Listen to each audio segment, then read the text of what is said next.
Assalamualaikum everyone. So today we are going to discuss the indirect bonding. Direct bonding जो है हमने previous video में discuss की.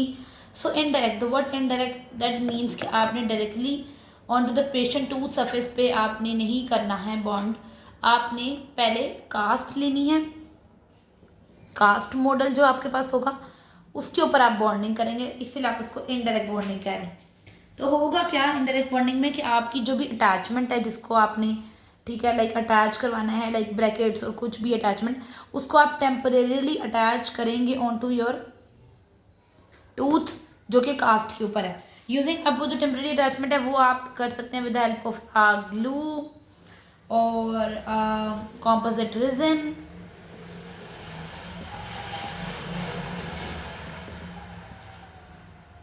और ऐसा लाइक कोई भी जो मटेरियल जो कि अटैचमेंट के लिए यूज़ होता है. तो जब आप ये कर लेंगे तो उसके बाद आप एक ट्रांसफ़र ट्रे फैब्रिकेट करेंगे. वो ट्रांसफ़र ट्रे आपके इस पूरे के पूरे मॉडल को जो आपने कास्ट के ऊपर अटैचमेंट के थ्रू अटैचमेंट्स लगाई हैं बॉन्डिंग मटेरियल के थ्रू, वो उसको ट्रांसफ़र करेगा on to the transfer tray. और वो ट्रांसफ़र ट्रे जो है यूजुअली सिलिकॉन रेजिन की बनी होती है या फिर किसी भी थर्मो प्लास्टिक मटेरियल की.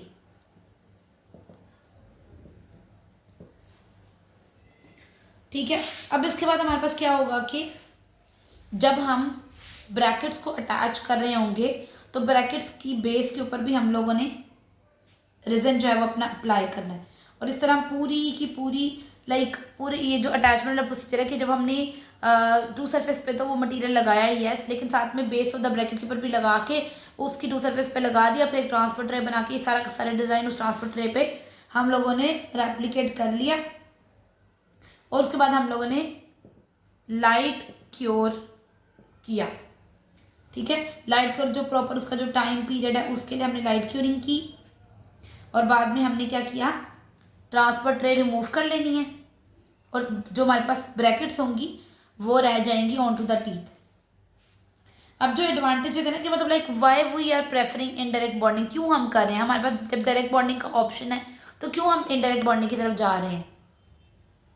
तो उसकी फर्स्ट रीज़न जो है, उसका फर्स्ट एडवांटेज हम देखते हैं. उसके एडवांटेजेस में हमारे पास सबसे पहले आता है कि it is more accurate. Like उस टाइम पेशेंट के ऊपर करना और मॉडल पे ऊपर करने में मोर एक्यूरेसी है. फिर आ जाते हैं कि हमारे पास जो चेयर साइड टाइम है, लाइक क्या पेशेंट के आने से पहले आपने सारी ब्रैकेट्स अटैच करवा ली हैं, जबकि डायरेक्ट में आप ऑन द स्पॉट ब्रैकेट्स की अटैचमेंट करवा रहे होते हैं. तो chair side time is reduced.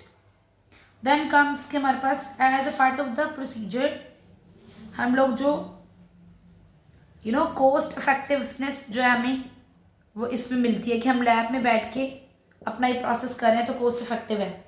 उसके अलावा हमारे पास इसके लिए हमारे फ्यूअर अपॉइंटमेंट्स की ज़रूरत है क्योंकि हमने मेजर प्रोसेस जो है वो अपना लैब में कर लिया है, तो उसके लिए हमें कम अपॉइंटमेंट्स की ज़रूरत है.